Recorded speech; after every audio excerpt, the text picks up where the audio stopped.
the Squad, your favorite source for everything esports and gaming. I'm Camille, and gamer water is a scam. Don't buy into it. If you didn't know, now you know. You're welcome. Tonight in Unmuted, we have Marissa and Brody giving us their takes on everything the internet is serving, and hopefully one of them will mute the other. Then in ESPORTSIN30, Matt and Lisa are talking to Opal all about the updates from the LEC LCS. But first, before we get to any of that, let's check out a new trailer for Ghost Recon Breakpoint in Trailers on Trial.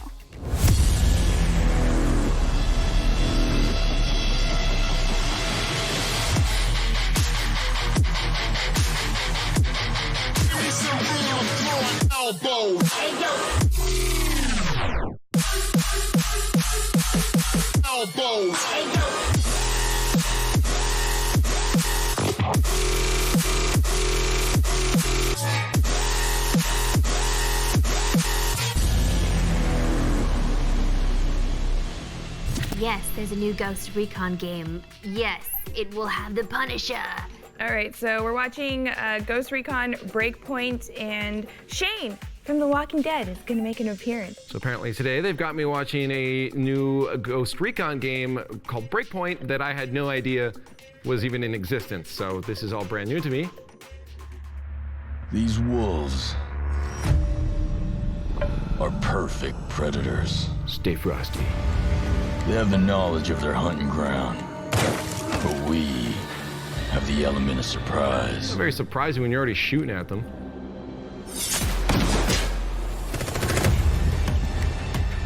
They have the technology, but we have the skills to even the odds. And we have the voice to sound cool and badass while doing it. So you have the technology too?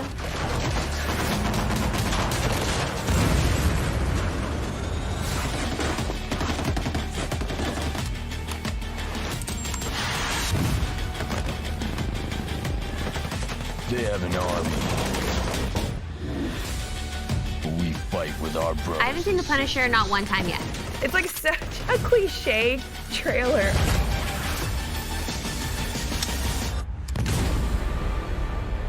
They are hungry, but we are enraged.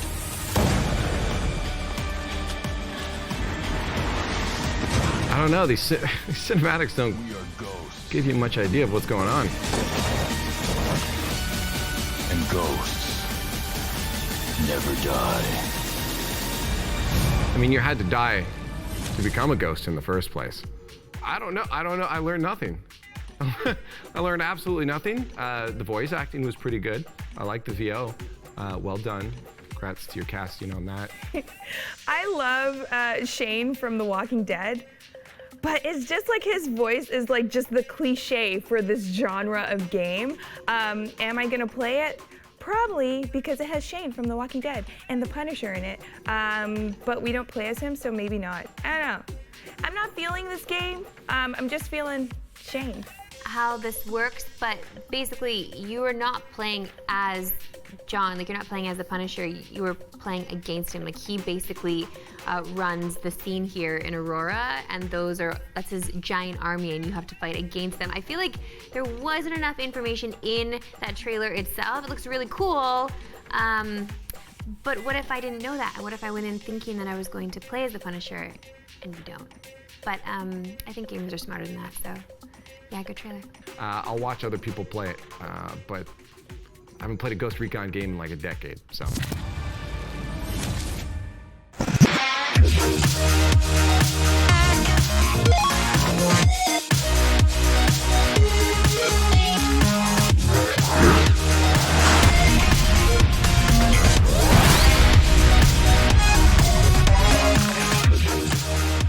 Welcome to Unmuted. We got your esports and gaming hot topics, hot tweets, the spiciest memes. I'm Marissa Roberto. And I'm Brody. I want to use a mute button because she I'm Brody Waffle Stomper Moore, and we're going to present all the goodies we gathered, which we'll discuss and likely argue. And we do have a mute button here, which I'd like to use during my opening script. Yeah, if you're new here, I do write the opening script. So whatever I write, Brody must say it because he's Ron Burgundy. Remember, we like you when you call us out when we're wrong and praise us when we're spitting true. So let's get to it, shall we? We're going to kick our top stories off with a question.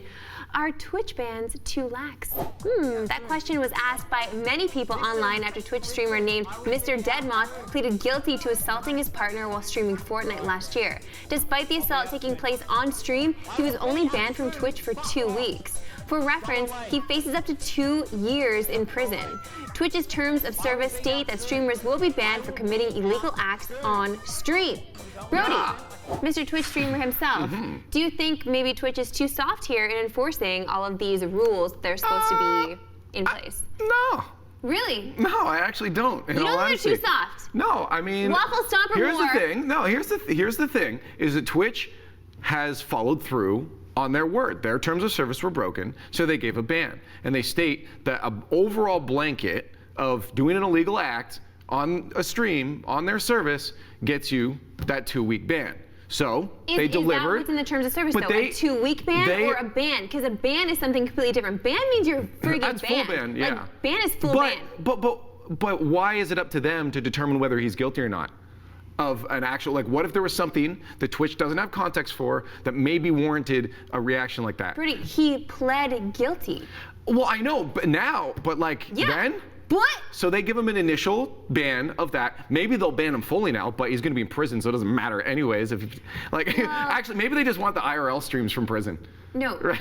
obviously you won't be able to do that or make money streaming from prison. I'm disappointed, obviously, because it also just shines light on the fact that like this world is unfair. Okay, this world is very unfair. That's facts. Right? You know what? So you said something true. That is facts, and the fact that like Twitch is now making that real life, it's like bringing this into real life. There's so many people that get away with so much on Twitch. Obviously, Dr. Disrespect also has gotten away with a lot of people have called him out on that too. It's one of those player privilege things, and if this streamer is making money for Twitch, why really let him go? I guess people are going to want to tune in now even more. He probably gets even more subs now that he did this because the world is like that, unfortunately. He's going to get more subs from this because people are going to want to tune in because, oh, maybe he'll beat his partner again. That should be interesting to watch. That is how messed up this world is. It's no different than in something like the NHL when a fight happens. Does the NHL ban a player? What are you talking about? Those players are wearing equipment that's known in hockey to happen. I'm just saying. Players fight Twitch mano is a not the mano. law. Yeah. Twitch is not the law. They are not there to judge whether you're guilty or not. You broke their terms of service. You're guilty there. But beyond that, the extent of how guilty you are is not up to them. It's up to the law. So they did what they were supposed to do. Now it's up to the law to deliver the rest. Okay, so when the law determines that he's guilty because he pled guilty, then what? Time's up. Then what? So When I don't you know. go to a Then regular what? job- The Fortnite No. World Cup final is just a few weeks away, and it's a mad scramble for teams to sign as many players as they can. FaZe Clan led the charge by signing 13-year-old player Mongrel, who last played for Team Secret. But they're not the only team grabbing up players. Since many players already signed to orgs failed to qualify, those unsigned can hopefully look forward to bigger payday on the horizon. Marissa, what do you think about orgs signing so late right now? Do you think it's like disingenuous? Do you think they need to put a little more thought into this, like support the players better? It's just a mad scramble at the last minute to get someone good. Yeah, orgs supporting players? Are you serious? Is that for real? No, orgs need to make money. That's what they are. They're a business. So what they're going to do is try to make as much money as possible and capitalize on this happening right now. And what is in front of them is a player that's good. So they're going to sign them real quick because they're going to get eyeballs real quick and maybe make them some money, get them some views, get them some merch sold. That's basically what this is. Unfortunately, it sucks because there's a lot of young people getting taken advantage here. And there's no player union in place. There's nothing like that for these kids playing. They're just really excited to get signed. Oh my God, can you imagine being a 13-year-old getting signed with FaZe Clan? Oh my gosh, all the followers you're gonna get. Yeah, you might even sign like a 80% loss on your income contract. And they'll sign it. And you know what? Some parents will sign off on that too because they just think it's amazing that their child's making any kind of money playing video games. So this is great. Let's do it. I'll sit with you on stream while you make money and I'll do nothing. Like I hate the insidious behavior that's now surrounding all this stuff. It sucks because Fortnite in of itself is just kind of like this sweet, like cartoony battle royale that you're gonna play and like kids love playing it, but now there's all this like evil that's inherently around it, and it sucks to see. What's going to be the tipping thing that will who does it lie on really now to make these orgs are just going to keep doing shady stuff. They're just going to continue doing their own thing until they're held accountable. So what's that shift? There's no accountability. There's no accountability. What is the Who's shift to gonna make them accountable is what I'm saying. The publishers, but are the publishers making them accountable? Can they make them accountable? I don't even know. They're like running their own game here, and they've got to keep running. They've got to keep scrambling here, because as franchising is taking place, who knows what's going to happen to these orgs? Marissa, you and I need to take control. We're going to become attorneys at law. It's going to be. Oh, yeah. Like on my free time, I'll go become a lawyer. M&B esports lawyers coming your way. Okay. We're going to get hire us. player union. It's on its way, don't worry. Oh my God, you're useless. Okay, Rift Rivals. That's not even a good argument. God, like we're trying to make things happen here. Anyway, Rift Rivals is a League of Legends event designed to hype up rivalries and matches between regions, but it looks like some regions are taking the event more seriously than others. The Rift Rivals series, shut up, Brody, between LCK and LPL was treated as a major series with hype crowds and a lot of coverage. But between NA and EU, it was treated more like a show match. For whatever reason, Rift Rivals feels less important in those regions. Brody, what? I know you love League of Legends so much and you watch it all the time. It's literally my favorite game. I know. Why do you think that these different regions treat this event so differently? Because NA sucks at League of Legends. What? Why put your resources into a region that can't play a video game? Oh my God, that is super rude. That's not even remotely close to being true. Yeah, sure, they got completely waffle stomped on. Wow. It's like a phase, you know, like now, like in clothing, the 80s is coming back. Yeah. For her, it's the waffle stomp. It's back in style, guys. Get your waffle stomp on. You shouldn't look up waffle stomping, by the way. You should, just probably. Like, do not look it up. And I learned it from Brody Moore, because like, who else did I learn that from? I know everything. You know everything, Useless. Mrs. Science. Useless info, Mrs. Science. But no, I don't think that that's the case here. I just think that maybe in these other regions, they take just everything more seriously. They take competition, especially in League of Legends, I think a little more seriously. I personally think maybe it's because I'm in NA, but I do like the Rift Rivals not being taken as seriously. I like the playfulness, I like the jovialness. I love that the casters are doing back and forth rap battles. I love all that. They're making it fun because it should be fun. This is a video game. We're playing video games for a living. Shouldn't that be more of like an all-star kind of atmosphere, though, if they're trying to treat this like... To me, it is that. To me, it is that. But then why have Rift Rivals? Just do the all-star. You know, like. But to me, that's what this represents. Rift Rivals to me represents all stars, because it gives everybody a chance to flex, but flex in like their own personality in their own way, and they get to troll each other online because it's not as serious and it shouldn't be taken as seriously. Okay, so does that mean the LCK and LPL then should follow suit and stop taking it so seriously? Yes. So they are the ones that need to kind of change their branding to less serious? I guess it just depends on their audience, right? What their audience wants, because you and I don't watch a lot of LPL or LCK, right? That's true. And we're more inclined to watch EU and NA battle it out, and that's just because we're dedicated to our regions, right? So that's what we prefer. Maybe their audience prefers something different, and that's fine. They're catering to them. But I'd like them to do a poll of their audience to see what they'd like. If they'd like their players and casters to be doing like rap battles and to just absolutely destroy each other online on Twitter. I love that stuff so much. I want more of it. NA's a bunch of clowns. We just want fun stuff. TLDR. Anyways, for our last story, we're taking a look at the Steam Summer Sale. It's going to be ending in a few days, but a good chunk of the Steam community is saying that the Summer Sale's quality has gone way down. They say that it used to be an exciting event where different games went on sale at different times and at much steeper discounts. Now, with a metagame and sales that aren't quite as steep, some players are saying the Summer Sale needs to go back to the way it used to be. Get off my lawn. They don't make them like they used to. Yeah. I don't know if you have thoughts on this, because I definitely have some opinions on it. Well, I'm sure you do, because you are a Steam user. I do use Steam. Some Steam, and you enjoy yourself a little summer sale on Steam. I don't partake in that because, as you know, I prefer console. You don't partake in the Steam. I don't partake in the Steamage. I just have my main games that I have on PC, and I haven't really explored others because I play those games on my consoles. Okay. But what are your opinions here on the Steam sale? It used to be exciting. Now, I think there's two things here. There are two sides to the story. Okay. One, I think there's just a bunch of really entitled poor gamers that are like, oh, I can't afford this and I really want to play this game. Or is that not you? They already they already have a ton of games, and they actually all the games are on sale are the games they already own, so they think it's not as good. That's also but to a bunch of new gamers, yeah, that is me. I have way too many games. Of those things. No. I don't care. The thing that's missing for me, though, that I really agree with that sentiment, is that we need to bring back the flash sales. There were these sales that, for 30 minutes, you could get a game, like a AAA title, like brand new game that just came out, new Call of Duty, whatever it is, for 80 to 90% off.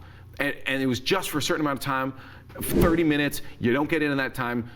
you're out of luck. And that created excitement to come in, get a new player base in, like, I got to get this game, got to download it. And I felt like that was super exciting. It was an exciting time to look forward to. But now it's just like, I don't really care about 20% off. I'm still not going to buy it. That kind of flash sale only rewards people who don't work. Who don't have jobs. Well, you can buy it. You can do it on your phone. You just pull your phone out and start buying some Steam games at work. I guess so, but it only caters to a certain kind of person that has, like, you and I couldn't do that right now because we're filming the show. So like, this is like, we have 30 minutes to film the show. If it happens in this window, like, we're screwed. We can't get it. Then would you still like that flash sale?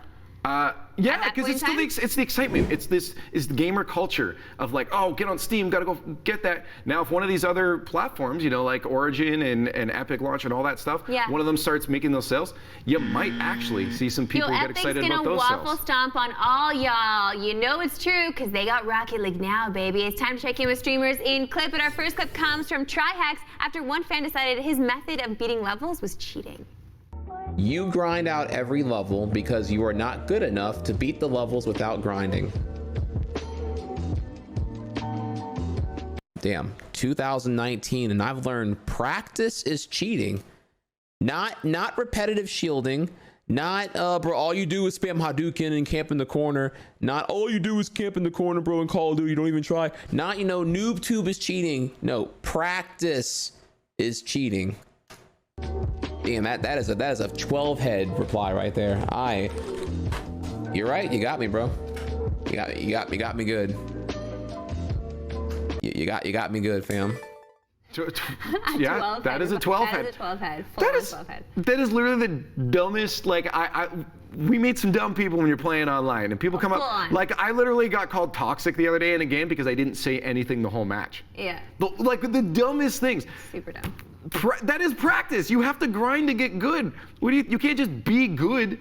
Oh my god, yeah. No, but there are dumb comments all the time, everywhere, about everything. Like, I don't even like this Kawhi Leonard thing that happened over the weekend. Like, I just tweeted, like, you know, like Dr. Seuss says, don't cry because it's over, smile because it happened. Somebody just replied being like, you know, he wasn't staying for you, he's doing it for the money. I'm like, what the fuck? It's his job. Like, obviously he's doing it for, like, why? I don't understand people's comments sometimes. Like, they just say things just to say things. They just want attention. I think people are just dumb. Yeah. Yeah.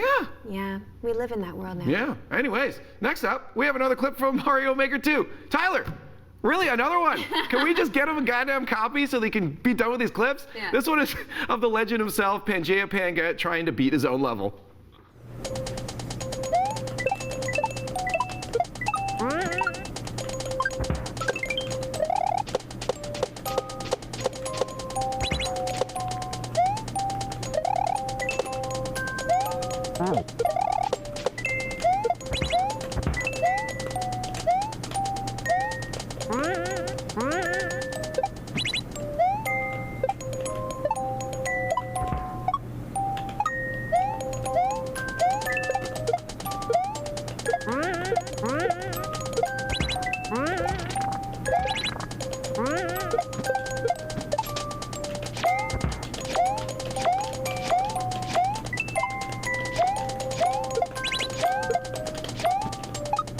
Finally! God damn it, dude! Jesus Christ, I hate this level. Oh my god. The more impressive thing is that he only had like, what, 530 something deaths to beat that? Oh my god. That was pretty impressive. That's actually pretty good. That's a full he made that himself. Like, he basically made a whole torture device for himself. Yeah, I think for me the hardest thing is the fact that you had to come up with that. Yes. You have to know that, okay, to do this I need to have the jumper below this enemy so that it knocks me up at the perfect frame to jump off of him again, and then that'll bounce off a saw down here that I'll get back after I kill this turtle. Like to come up with that is actually the more crazy thing. If we're being honest here, if Super Mario Maker 2 is not the next esport, I will riot. How would you esport that? What are you talking about? Just competing on different levels. So like it's just 1v1 and you compete on different levels. You have to. It's just like a whole system. It's a tiered system going up. You have to. Who makes the levels though? I think the community, and I think they have to be voted on. I think the levels should be voted on, and that people have to, like, the best Mario Maker competitors in the world should go at it. And we, like, who wouldn't watch that? I know you would. You're always freaking out. It's amazing. I'm all over this. I want this to be a full-on Mario Maker 2 show. Like, that's it. I'd probably tune in. What? Okay, that's nice. You thought I was disagreeing with you? It's truly the best time of day when we scroll through the Twitterverse to bring you all the things the pros bless us with from their timeline. We especially love it when they relate esports to the biggest sport news of the weekend. I related to it earlier, but I'm obviously talking about the noted NBA newsbreaker, Adrian Wojnarowski, dropping a Woj bomb about Kawhi Leonard signing with the Clippers in the middle of the night. Okay, now we can get to Slash's tweet. Esports aren't sports until the world stops at 3 a.m. for free agency bombs injected into everyone's veins. Brody. Yeah. Do you agree? Well, first off, I want you to say that name again. How did you nailed that? Adrian Worcestershire sauce? What was his last name? Wojnarowski. Adrian Wojnarowski. Wojnarowski. Wojnarowski. I was just impressed. Honestly, I was impressed. Woj. But yeah, maybe. I mean, I don't really care too much about like celebrity obsession that much, and that's like excessive, I think. But when it relates to esports, though, if it relates to esports players, yeah. like say, you know, somebody from Rocket League, like whoever it might be, like Justin gets. Whoever There's already a world like that in the community. You just don't see it publicized. It's not publicized in that's what he's saying. Those things, but they are in the esports communities, right? Like right, but until the world until the world stops to pay attention to that, until like people like that was a legitimate thing and everybody was paying attention to it, everybody around the world. It was huge news. So to him, esports can't be sports until that happens. Well, I don't want to be sports, so it's okay. Until there's a no, you're right. There's a helicopter falling around. It will be really cool once we get to the level of that, right? You don't want that. I don't want to. Whatever. Anyways, next one. In RL, there's a player named Classics who people always doubt, but somehow always powers up at LAN. And I think we just found out how. RL player Godsmella tweets, when you have a LAN to play, but Tinder has priority. At Classics.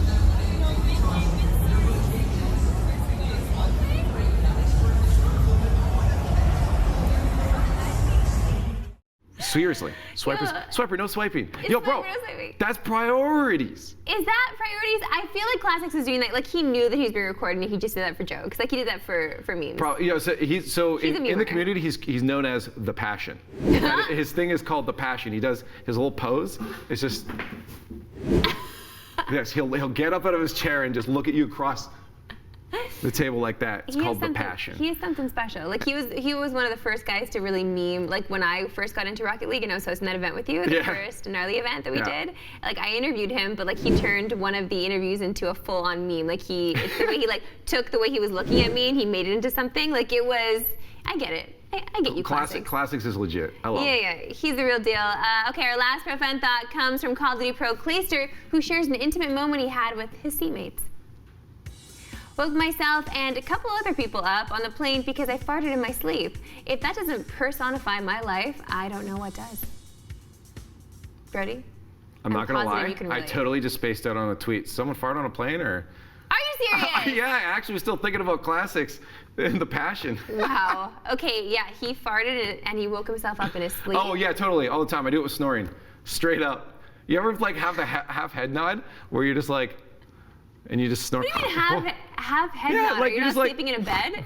Well, no, when you're sitting up or like on a plane especially, you're not sleeping in a bed in a plane. No, but he farted though. Oh, yeah. He farted. I found a technique where you'll never know that I farted on the plane. It wasn't me. That's the thing, on a plane, like, I feel like a lot of people do release gas. Like, I feel like a lot of that happens because the plane is so loud. Like, there's a noise that is being omitted, right? I do my best to go to the bathroom. I try to be polite. I don't. All right, let's not talk about flatulence anymore. Let's move on. It's time to get to some crowd control. We've seen some whacking controllers over the years, but this takes the cherry cake. Gamers have unlocked a new way to play games.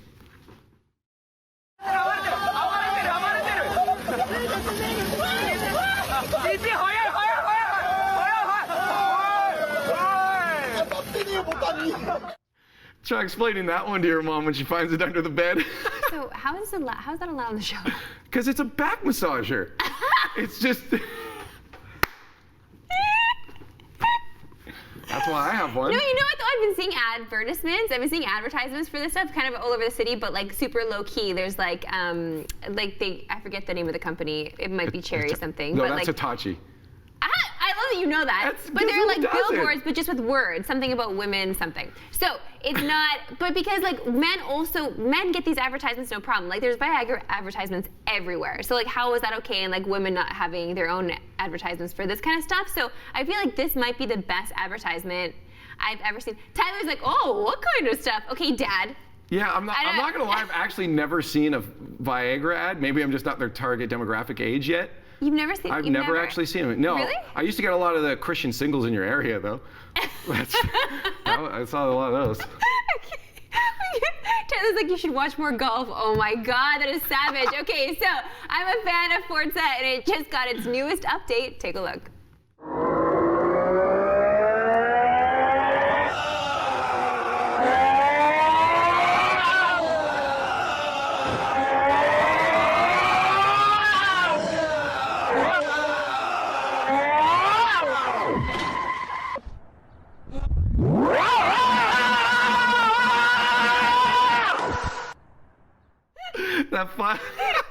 The fact that the audio was changed too, I think that was the best part. That is the best part. Oh my God.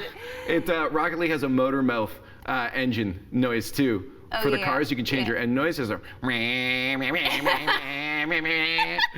Did you do the voiceover for it? I wish. I would good. totally do it. If you need another one, Sonics, let me know. Pretty Leaf I'll do one for you. Pretty Waffle Sound for more. No, they're not going to put that name in the credits, that's for sure. Anyways, well, I think it's hilarious. I really had an issue with the Gamer Girl water because it wasn't truly gamer water. Super Mega took to the bath to fix that for us.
I told you to get your bucket ready. The color of the water at the end of that was probably I have never dry heaved so much on this set she before. Was and you've shown me she was literally about to leave set. Holy smokes. Like, I was actually concerned that things might come out. I'm buying. That was awful. Anybody that was in? the worst Anybody thing in I've on a ever jug? seen. You guys all in? Get some we got 2, 3. Sebi, we're in. Don't lie. Guys, don't lie. That was the nastiest thing that has ever been created. Chat, you guys in? We'll all go and we'll get like 5 buckets. Gamer water. The chicken broth. No, thank you. Oh my God, that's it. Thank God for Unmuted. Remember that you can always hit us up on our socials just to say hi or send us some stuff to react to. We are Squad State everywhere, so hit us up there and we'll see you next time. Oh, I've had enough of this whole gamer girl water thing. It's making me hurl. Okay, I'm not gonna think about it. Instead, I'm gonna remind you guys that if you want to support the whole squad in an additional way, you can do so by subscribing to us, and you'll get some squad emotes out of it. Next, we have Lisa and Matt, who are getting ready to talk to Opal all about League of Legends and esports in 30. While they get comfy on the couch, let me get you caught up on the latest news in Reported.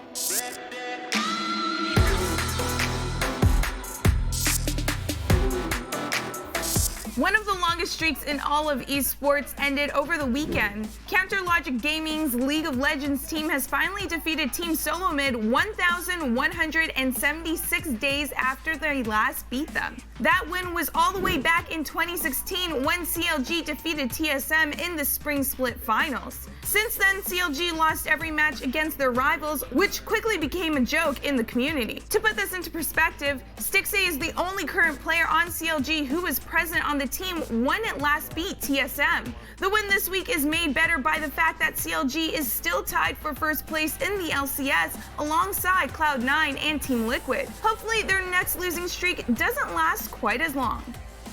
Another Overwatch League player is hanging up his mouse and keyboard. The Los Angeles Valiant's Kuki announced his retirement from competitive Overwatch yesterday. The substitute tank player joined the Valiant prior to the start of Season 2, having played for Seoul Dynasty during the first season. Cookie played a few games for the Valiant during Season 2, most notably being subbed in for main support Custa during Stage 1, where the team won 0 games. The Valiant's next match will be against the Hangzhou Spark in the Stage 3 playoffs next weekend.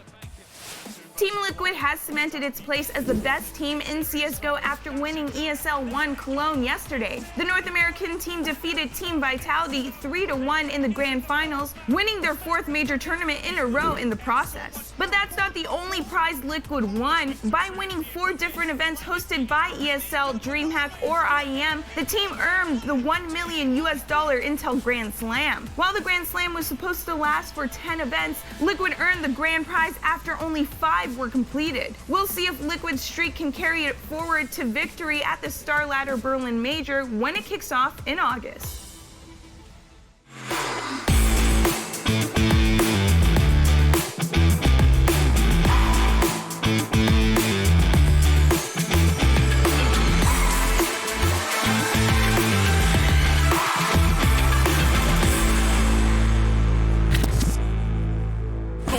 Trade now for ID. The flight from Baker is insane. DZ gets the free hit, and IG are separated. Torn. Baker can't get through, but flips through the sustain over the wall. It's Jackie 2. And for the first time in 1,176 days, TSM's Nexus will fall to CLG. Welcome everyone to another episode of ESPORTSIN30. I'm Lisa Dwan, this is Matt Hempstead, and the LCS action is back after that kind of bizarre NA versus EU Rift Rivals, but let's not go into that one. Let's not Matt, what's the story from this past weekend? Well, I mean, first of all, there's a lot going on in the LCS because, you know, we saw substitutions in place, some wanted and some not wanted because of injury issues, so we're going to dive into that. And of course, over in the East, there was, you know, China, Korea, Vietnam, Taiwan taking part in the other Rift Rivals version, and it was, guess what? It was actually competitive. Oh my God, it was entertaining. Oh my God. Who thought it would actually be entertaining, right? Wow. Because it sure wasn't in the NA EU version. Wow, so that was very exciting to watch. So if you'd missed it, check out some of the highlights because it was actually pretty sweet. Well, speaking of, let's check out what a Rift Rivals tournament should look like, shall we? Here are some highlights from the epic showdown between China and Korea.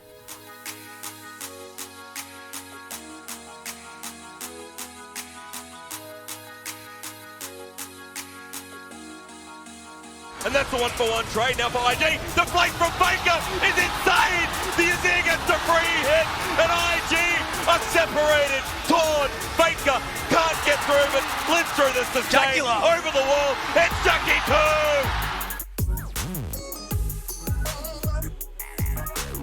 That outplay was possible. Whoa, rookie! He's going to go down to depth though. Tucson goes into his stopwatch. The Shy wants to find it underneath the turret. Can it be the double kill? No depth. Able to create the space. Too easy. Nice fight. Rascal's found Ning. See you later, buddy. I have a feeling we're just waiting for an E-proc and we asked. There we go. No more Aatrox and now no more Baolan. The Shy falls down as well. Kingzone Dragon X march forward. Goes down to 300. The Shy eviscerated before anything can happen. And now the ultimate from Rascal. The ace from Kingzone, and that will be game number 1. Fate's call comes down. There we go. Pop Blossom onto 2 people. Baker starting off the fight. He may just end it as well. And he'll now need to teleport to get back forward. Baker finds through with the Pop Blossom out of absolutely nowhere. Final chapter is in though. Top able to answer one back. As this is not over yet. Loken over the wall, but into the open arms of the Itsy Bitsy Spider, who's not so Itsy Bitsy right now. Double kill. SKT and the LCK are going to go up 2-0. The man drop is coming in. The dragon is stolen, but now the fight may also go the same way. The Pantheon grabs the first blood. Viper is well and truly dead. The man drop coming in once again. Tarzan able to get out of the way, but Doimby so far forward. The cask is good, and that is 2 real easy kills. It gets so scary. Lehens moving quickly. Really? As the ultimate once again going to go wide. They still go in. LWX not even going low just yet as the Guardian Angel is popped so quickly. And FPX are just too far ahead. They've got too much damage, and they will be keeping the LPL alive in this best of 5. Yeah, might be off to the side. Scat of the week doesn't land as there's the ultimate. Bring it! Flash in the forehand, pulverized from Barrel Canyon, the Requiem, and Zoom is going to survive for the moment. How to lane 1v1. And also how to deliver Okay. kills as there's another one. Nuclear flashing forward, that was so sick. Gets out of the way of the CC Flawless. See your death. Not able to get the calculation as Flawless does get the knockup. The Nuclear does have it, and there's another one. Double pole comes in for Barrel, securing that MVP like nobody's business. Nexus 1 is gonna go down. It is 2019 now. Get It out! is not 2018. Don't let him! And this is Dom 1 Gaming and LCK 3-1 victory. Rift Rivals.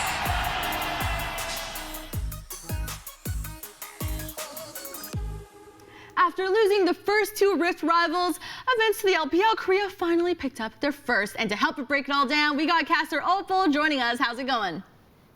It's pretty good. You know, it's just a little bit late over here in Shanghai at the Fun Plus office, but we don't really go to bed anytime soon, so it's good to be here. I appreciate the grind, and I love you're repping the brand right there behind your chair. It looks awesome. Yeah, if I don't wear that into the office, then we get in trouble. So you can't wear any other teams, or else, you know, it's a penalty on your record right there. I love it. I love it. Well, we have a lot to break down because the event was intense between China and Korea. So, you know, in recent years, we've seen China emerge and really push Korea for the title as the best region in the world. But at Rift Rivals, Korea was very dominant. So do you feel like this tournament is enough to make you believe that Korea is currently playing the highest level of League of Legends in the world? You know, possibly on patch 9.13, and unfortunately, that's the only tournament running it at the moment, because here in China, actually, they're still only playing on 9.11, so they play about almost a month's difference in balancing coming into Rift Rivals. We still don't actually have 9.13 actually live. You can actually play it here in China. I think it just got updated today. So, you know, as far as the format goes too, there isn't a whole lot of, you know, back and forth with the teams. You know, the teams only played 3 or 2 games apiece. Sure, the regions as a whole did, but I still think there's still a little bit more time before we really see what's going to happen. Yeah, I mean, that's definitely a pretty big disadvantage if you can't even play on the patch. But before we get into some of the matches individually, this event was so much better than the EU NA version. I'm not sure if you caught it, but it was kind of a fiesta. So why didn't the teams take it so much more seriously in the East? Because it was actually very entertaining and competitive. Well, you know how the meme is for Rift Rivals as far as NA and EU goes. It's a for-fun tournament, and especially because it's such a minor prize pool. I don't even actually know if they announced the real prize pool this time around. If it's anything like last year, it's only about $10,000 if you're in the winning region. Wow. For NA and EU, you know, your base caster or your base player salary, that's well over 100,000. So it isn't a whole lot when you split that apart between the team and the organization. On top of that, too, you know, some teams just take it as a break. Meanwhile, over here, though, it is very much you're fighting for representing your region, and even players that are, say, from Korea playing in the LPL. Take example, Doinby during his interview after that Game 3 in the final, he literally streamed out in Korea for the LPL to, you know, come on, get ready, and for Jindong Gaming to actually just, like, you know, get them hype. That takes a lot of guts to do that in Korea as a Korean player. Right. It's like so competitive, this tournament, but then we see on NA and EU, it's not that competitive. Not at all. So I wanted to like pick your brain, like how do we bring that same kind of mentality over to the West? You know, it depends, like, if it's ever going to be another Rift Rivals, which, you know, apparently there might not be, because Atlas on day 1 actually said that was the last Rift Rivals for Asia on the broadcast. So I'm not exactly sure what they plan on doing. There has to be a reason to play, and there has to be a good enough reason to actually try. There has to be an impact somewhere when it comes to Worlds or, you know, a bigger prize pool. But then again, it's still, you know, a bit up in the air. It can also, you know, relate more to just how the whole tournament is treated by both the players and I guess maybe the broadcast itself, because over here in Asia, you know, it's a lot about that narrative. It's a lot about that region, the region rivalry. You know, NA and EU, they like to have fun. So again, there's some things that can change, but I don't know. We're just a bunch of memesters. Basically, that's essentially what it is, and it kind of shows when they get together for Worlds. But anyways, the strongest team in China is no longer the world champions Invictus Gaming. Instead, it definitely looks like it's Fun plus Phoenix, the guys you're repping, and they won the only game in the best of 5 against Korea. So yes, the LCK won this event, but could you make the case that FPX is actually the strongest team right now? You know, especially based on just the tournament format, I don't think it's, you know, safe to say exactly that they were the best team at the event. On top of that, too, you know, I am an FPX fan, as you can clearly see. But I'll be frank, as far as the LPL goes, like, they've only, you know, faced bottom tier teams as far as their scheduling goes. Their last 5 to 6 matches, they're actually going to be facing 6 out of the 8 teams that are below them as far as the ranking goes. So there's still a lot for them to prove, especially, you know, considering they haven't faced, you know, super strong teams other than Royal RNG. Right, you're so fair. You're so fair. That's really bold. I love it how he's saying that even with FunPlus in the back there. We got to talk about the match with Griffin because FunPlus Phoenix beat Griffin, and it was very convincing. Yes. So Griffin already has a history, as we know, of struggling when the pressure is on.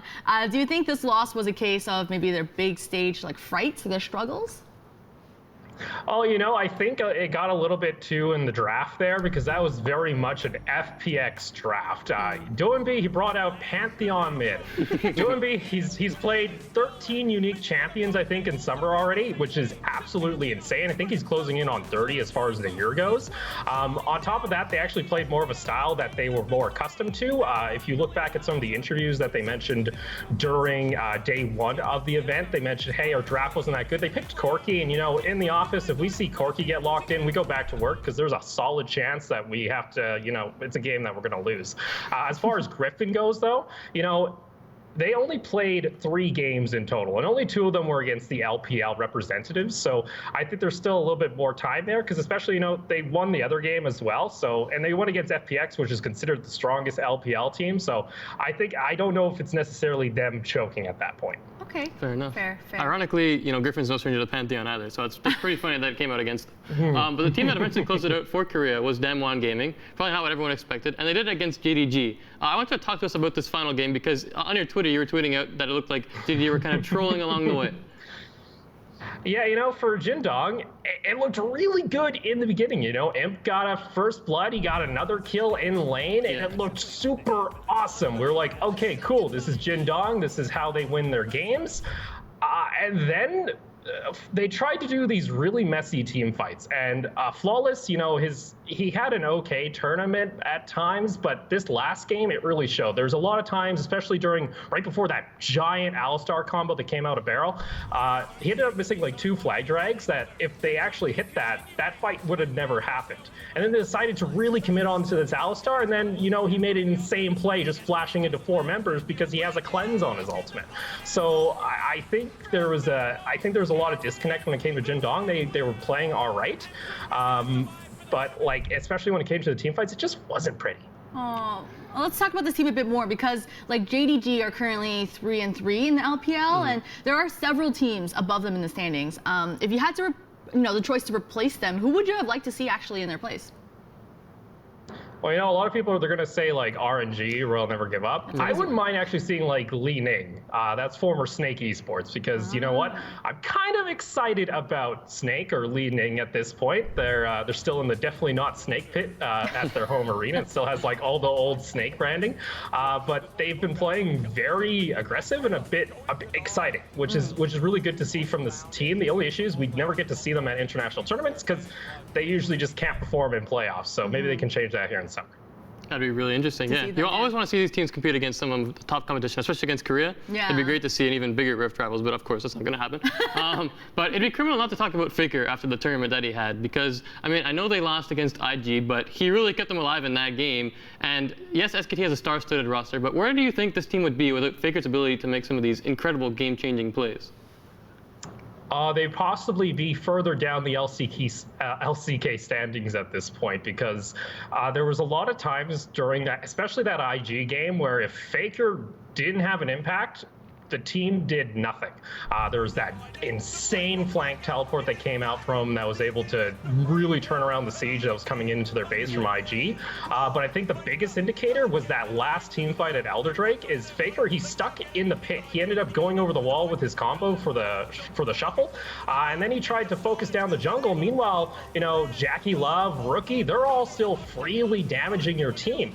And there was also another time where he tried to really clean up a fight around Baron after his team actually already lost the fight, you know, unless he's not able to make those hero plays, the team doesn't perform well it saw from what we saw here at Rift Rivals. So yes, it was a bit of awakening from Faker, but he's going to have to keep up the pace if they want to bring that over into summer. For sure. Wow, Faker's really carrying the team on his What else back. is new, right? Let's talk about Kingzone now, because Kingzone's kind of a hard team to kind of understand. Yeah. Their mid laner was on possibly the worst EU team of all time. I don't want to say it, but you know. Now he beat Invictus in gaming at Rift Rivals. So how has Nahan made his this turnaround in his career?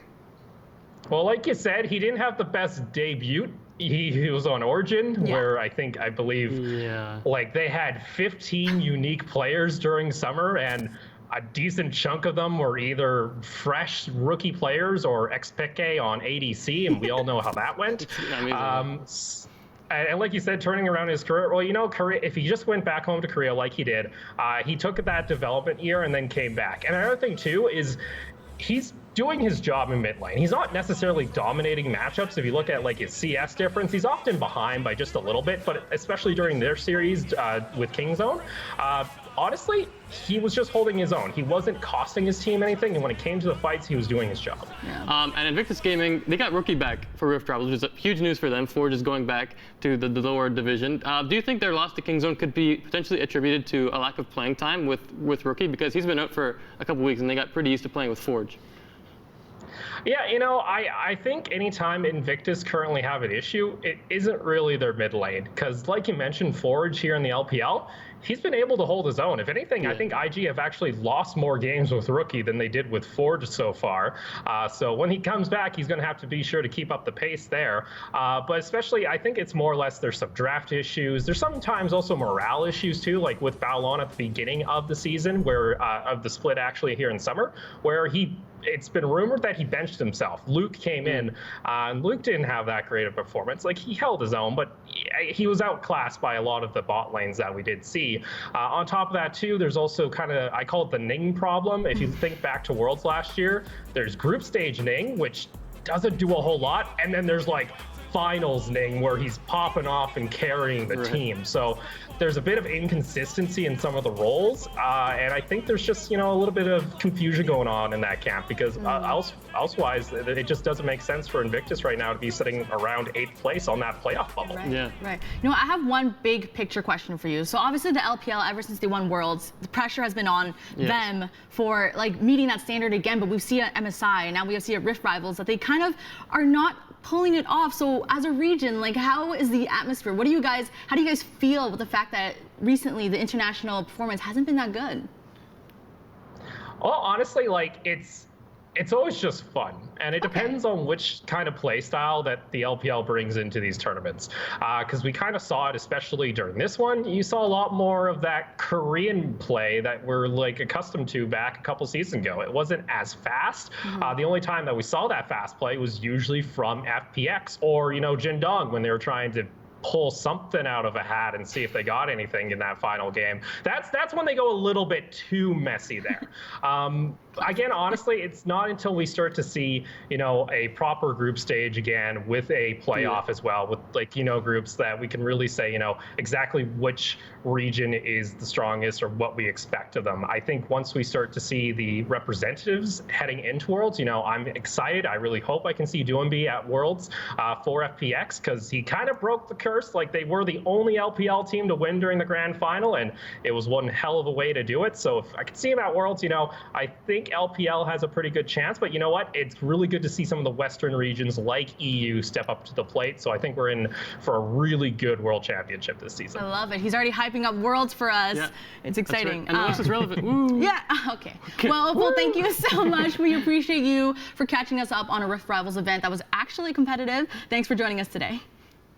No problem. You guys have a wonderful day. Thank you. So while Rift Rivals was happening in Korea, the LCS picked up where they left off. So let's check out some highlights from Week 5.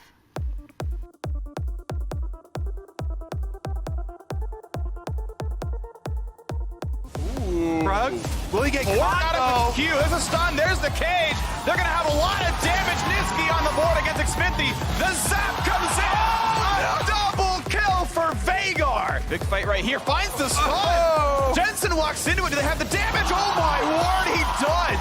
No spike to fight against. This is going to be completely TL's as long as... Oh, Kumo picks Xminthi. Vagar can do no wrong. Niski gets another kill. He's on a rampage. And the chase. Kumo steps up huge. And the full lethality level 16. Jace is going in. Oh, Doubleth now gone as well. The cage is up for another. Cloud9 are unrelenting. Cloud9 will knock down the #1 team with a new top laner. Kumo looks amazing. Pushing in, final chapter's just gonna miss. Arrow's out of range, but he's walking into it, but he dodges the glacial prison as well. So much left and right, the Comet, he doesn't die! And the fight back onto GGS is going well in the way of Optic. Stopwatch for Doka stays there. Blast forward, and not even 3 want to take on Arrow inside the base. Just behind him is Crown, and they are ready to go to town on the Nexus. That's the hook coming in. They take down Contracts. They're signing off on this one, baby, as Optic are gonna tie the top of the table with a win over Golden Guardians. Has to flash away, keeping himself alive. Doubleth now trying to get back beneath the tier 1 turret. Aphromoo taken very low, and it's a double kill for Double Lift. There's the crescendo, there's the sleepy trouble, and there's the triple for Double. Team Liquid seeing if maybe there's something to be found, but Double is going to die here on the back end of the fight. Rio's able to find the flank, and Team Liquid has found disaster. But they redouble their efforts. We're not done yet. Here goes amazing. There goes amazing. There goes Team Liquid.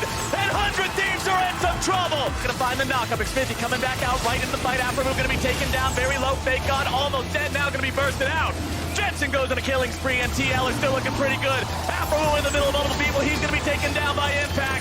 Team Liquid are slamming 100 Thieves into the ground. They'll take down the Nexus turrets, and the valiant efforts of 100 Thieves end here. Erickson's headed down too. This is a 4-person TSM. Here we go. Smoothie going in. Stixie keeping himself alive for now. Bio trying to keep him alive. Sven's gonna be outplayed and taken down. We're into a 1v1. Meanwhile, that 1v1 is gonna turn into a solo kill for Wiggly. He tries to get away from Acadian, turning it right back around, able to find some vamp. The Kingslayer! It's Jamie Lannister, baby! Wiggly's going right back in after Acadian. Power me! Wiggly tries to go in now. Pop of the ulti defensively. It's 2 slicing maelstroms. It's Sven cut down and Broken Blade on the run. TSM can't get anything from this one. And for the first time in 1,176 days, TSM's Nexus will fall to CLG. The LCS is back, but things are definitely not the way we left it. Matt, let's start by taking a look at the standings, because the biggest standout is CLG is tied for first. What in the world? Explain this to me. Not only are they tied for first, they also beat TSM for the first time in over 3 years, which is absolutely ridiculous. One of the longest losing streaks to a particular team in the history of League of Legends, if not the longest. And it's just wild to see that they actually, overcame that demon. It's been so long. Styx is the only player who's actually, remaining from the roster that beat them all that time ago. So huge shout-outs to them. And honestly, I want to give big props to Wiggly, because he popped off on his jungle Sylas, and from spring to summer, the turnaround is almost largely because of just his growth and his improvement with the main roster. And it's great to see a young player like that step up, and people are calling him the best jungler in North America now. That might be a bit premature. Probably a bit premature. We like to jump to conclusions in the West, apparently. Yeah, of course. But the real reason why they won is because Weldon Green, one of their coaches, channeled Keanu Reeves and wore the exact same outfit he did at E3. So, people who are into Keanu and all that garbage. Why does it always come up in conversation? I don't know. I'm sick of it, to be honest with you. But, for CLG, just... Me too. We're going to get roasted for that. But it's I know. I'm over it. But that's why, everyone's saying, oh, Keanu, he won. So they did really well, but is this too early to start changing my flare back to CLG? Because I need to know. Honestly, if your flare is still 100 Thieves, it's never too early. You need to change it right now, okay? Go back to CLG. It's okay to bandwagon. It's actually Origin from 2015. I have that flare in League. Okay, well, that needs to change. That was a good year. That was a good year, but since then, well, they're good again now, but it's fine. No, I don't think it's too early. I mean, they're 7-3. It's not like they're 2-0 or anything anymore, right? They've shown time and time again that they can actually perform. They've beaten Team Liquid. They've beaten TSM. So these are big wins, right? They're not just blanket wins. And after the first round robin stage, they're looking pretty damn good. So honestly, I'm not saying to jump on the bandwagon, but Faith H. Careful. Faith H is CLG back, a has new hope era. again. What is this? We were huge CLG fans. Yeah, I was big into so them this is too. the time. Let's move over and talk about another team that is tied for first place. Yes. They had an interesting week though. Licorice was out with an injury, and so C9 had to replace him with Kumo. That's right. So how did he look in his first week? Honestly, really good. They give him Jace both games, which I guess is one of his comfort picks, and against Team Liquid, which they beat Team Liquid, which is a huge upset. Yeah. He popped off against Impact and actually had a pretty big lead in lane on his own, which is already a big deal, right? Because Impact's considered one of the best top laners in North America. So for Kumo to come in and do that, and also just have some pretty big outplays on his own, shows that he does have mechanics and ability to step in for Licorice when he needs to. And honestly, it's a big deal, right? Because anytime you have someone on your academy team who has the potential to be a starting member in the LCS, is huge. Even if something happens to Licorice, like this wrist thing lingers, all of a sudden you're pretty much still okay because you've got Kumo sitting on the bench. But Matt, okay, when a player plays the same champion twice in a week, it makes me think, is he just the one trick? I know, it's concerning. Right? So we have to did he fit in well with the team overall, or was it just really the pick that got the wins for them? I think it's still okay for him. I mean, honestly, giving him the comfort pick is a good idea because coming out of Rift Rivals, they were with Licorice. They probably didn't have too much time to actually incorporate him into the main roster. But again, I don't think they would just give him that alone. I mean, C9's known for being a bit more creative in draft and doing things. I don't think that Kumo on Academy is limited to just Jace. Right. It might be more comfortable for him, but I don't think they would just be like, you know what, you like Jace, we'll just destroy our own draft to give you that character, right? Right, that's fair. We'll have to see maybe next week if he's still playing Jace, then questions. then we'll think about it, yeah. Questions. Let's talk about Licorice for a bit though, because you know wrist injuries are huge in esports, and it's so sad to hear that he's out with an injury. How do you take this news? Like, how do you feel about it? I mean, it's like every week now we hear about a new guy going out with a wrist injury. We've seen so many League of Legends players in the past, not just League 2, but like time over time, we see these guys go out and they practice so much every week, every year playing for this game. If you take time off, it's detrimental to you because you got to keep up the mechanics, you got to keep up that level of play. So it's hard to hear. Yeah. But I think in his announcement, he said he was out for week 5. We don't know if it's going to go past that. Hopefully not. Yeah. But I think now that with Kumo being able to step in, it gives him a bit more flexibility to be like, you know what, if he's actually hurt, we're not going to lose too much by putting in Kumo here, right? Which is great for them. So at least that gives them some options. It doesn't have to force Licorice back into the lineup. But yeah, something needs to happen with these wrist injuries so that players have a bit more time because obviously you grind nonstop with these wrists and it's become serious now. At first it was a meme, right? Haha, they're jerking off. Haha. But now it's actually like a serious thing where it's people need to take breaks to protect their wrists. Yeah, for sure. I actually read his Twit longer because obviously every pro goes to Twit longer to write about these things. He said that he's always had wrist injuries, but when Rift Rivals came along, like they told him to play, and he was already having issues with it, but he decided to play anyways. And this is what happens. Now he's out for a week and could potentially hurt his career, right, in the long term. So it makes me wonder, like as an infrastructure, as an esport, like they have to put in things to prevent these things, right? Yeah. It's really sad. Let's move on to another team because we got to talk about Golden Guardians. They made some moves, starting with FBI and our boy Huhi. I love Huhi in the bot lane. Okay, so that's the big surprise there, the kicker. How do you feel like this makeover went for them? I mean, it had mixed results. They went 1-1, which is fine. I think Huhi to support makes a lot of sense. Because, even when he was playing mid, he was still a supportive mid laner, right? And that was his entire thing. He would roam to other lanes and try to get them ahead and sacrifice his own lane, right? He would give away some of his CS to get someone else ahead. Yeah. And now he doesn't have to do that. He can just do that from the support position, right? I mean, it kind of works the same way. If he leaves the mid lane, or if he leaves bot lane, sorry, I can't get over that he's support, then all of a sudden he kind of puts FBI in a tough spot. And we saw it sometimes he would fall behind in CS, but he would still help other people get ahead. And he honestly looked really good on Lux. One game he popped off and got them ahead and got FBI a big lead, 7-1-13 on Kalista. So obviously, even FBI is showing a bit of carry potential. Yeah. Just get these guys some more time, get them integrated with the full team. And I think it's a good move by the Golden Guardians because they were on a mini losing streak going into this week. So mix it up. But it's like almost, it's week 5? So like, is this too late to kind of implement this change, or is maybe this the perfect time to do it? I think it was an appropriate time, and the reason why is because Rift Rivals happened, right? Yeah. So Golden Guardians then had an extra week to kind of practice if they wanted to make this move. Otherwise, it would have been a little just abrupt, I think. But you have time to evaluate after week 4. We're a little struggling, and they obviously put the blame on the bot lane mostly. So now you have 2 weeks to practice with the new bot lane of FBI and Huhi. Try to get them ready for week 5, and it worked out okay. Of course, their only win was against Echo Fox. Do we really count that as a win? I'm not sure. But you gotta take all you can get, guys. Yeah, take it. So for sure. We'll see. Yeah. Now we gotta talk about Team Liquid because they almost went 0-2, but luckily survived an encounter with 100 wheelchairs. That's what you guys gotta watch the clip if you haven't. They Double Lift called them 100 wheelchairs. So what did Team Liquid do to keep their share of first place? First of all, it's because they're old. It's because they're old, not any other reason, okay? No Chat, other relax. reason. It's just because they're old. But yeah, I mean, honestly, a lot of it goes to 100 Thieves not being able to take advantage because they had a decent lead going on, and then it was Amazing, who gets a lot of the blame here. Not just from me, but he also blamed himself on Twitter, being like he was Giga-inting or something like that. Giga-inting, that's a new... Might have been Mega, I don't know. Mega, Giga, It keeps major. evolving, yeah, it keeps getting worse. But yeah, he was just...